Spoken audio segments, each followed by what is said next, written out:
تسبیح سے کیا جماعت نے منع کیا ہے؟ نماز تسبیح کے متعلق یہ عرض کر دوں کہ حضرت خلیفۃ المسیح رابع رحمہ اللہ تعالیٰ نے ایک دفعہ فرمایا تھا کہ نماز تسبیح آن وسلم سے پڑھنا ثابت نہیں ہے. تو جب اس کے اوپر تحقیق کی گئی، دیکھا گیا تو واقعی تمام احادیث دیکھ لیں، کسی ایک حدیث میں بھی نہیں ملتا کہ حضرت صلی اللہ علیہ وسلم نے کبھی نماز تراویح خود پڑھی ہو، نماز تسبیح خود پڑھی ہو. تو البتہ ایک حدیث میں یہ ملتا ہے، حضرت عباس رضی اللہ تعالیٰ عنہ کو حضرت نے فرمایا کہ اے چچا، آپ اگر اللہ تعالیٰ آپ کو توفیق دے تو نماز تسبیح روزانہ پڑھا کریں.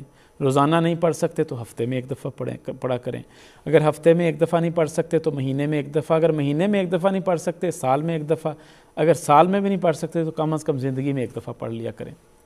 تو یہ اسلم تاکید کر رہے ہیں. تو لیکن اس کے متعلق تمام جو محدثین ہیں انہوں نے یہ لکھا ہے کہ اس میں ایک راوی ہے وہ ضعیف ہے اور اس نے روایتیں بنایا کرتا تھا، اس لیے وہ ثابت ان سے نہیں ہوتی. اور پھر اس کا جو پڑھنے کا طریق ہے وہ بھی بڑا عجیب و غریب ہے. ایک رکعت میں کم از کم 75 مرتبہ سبحان اللہ، اللہ اکبر، وہ تسبیحات پڑھ کے، اور مختلف وقت میں وہ انسان اگر غور کرے تو 4 رکعات ہوتی ہیں تو تسبیح کی، اور اس میں ٹوٹل 300 دفعہ یہ پڑھنا پڑتا ہے تسبیحات. تو اگر انسان کا ساری توجہ گنتی کی طرف رہے گی تو نماز میں خدا کی طرف توجہ کہاں جائے گی؟ اور گنتی کے متعلق حضرت مسلم نے فرمایا کہ اس طرح گن کے جو چیزیں گن کے تسبیحات کرنا، یہ تو آن وسلم سے ثابت بھی نہیں ہے اور نہ ہی اس طرح کوئی کرتا ہے. تو اس وجہ سے اس کو ہم درست نہیں سمجھتے. بخاری میں یہ حدیث نہیں ملتی، مسلم میں یہ حدیث نہیں ملتی، جو امام مالک کی امام موطا ہے اس میں یہ حدیث نہیں ملتی تسبیحات کے متعلق.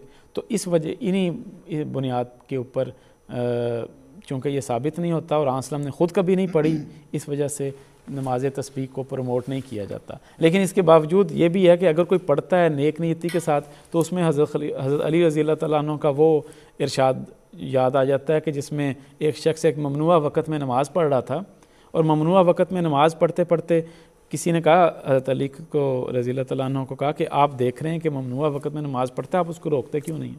انہوں نے کہا مجھے پتہ ہے کہ غلط وقت میں پڑھ رہا ہے نماز، لیکن اس کا اور خدا کے ساتھ معاملہ ہے، تو میں یہ نہیں چاہتا کہ میں اس آیت کے تحت آ جاؤں جس میں آتا ہے کہ ارأیت الذی ینہیٰ عبدا اذا صلی، کہ کیا تو نے اس شخص کو دیکھا ہے جو نماز پڑھتے ہوئے کسی کو روکتا ہے؟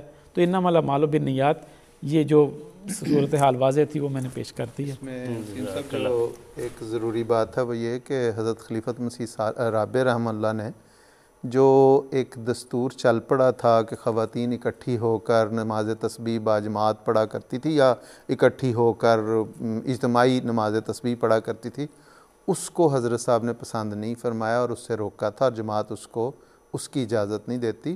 اور جس طرح منصور صاحب نے کہا ہے کہ اگر کوئی اپنے طور پہ پڑھتا ہے تو پڑھ لے، کوئی حرج نہیں، ایک نیکی ہے. لیکن جس طرح کہا کہ مستند احادیث سے اس کا ذکر نہیں ملتا، آن وسلم سے نہیں ملتا، لیکن منع اس سے کیا گیا جو ایک بدعت کا رنگ اختیار کر گئی.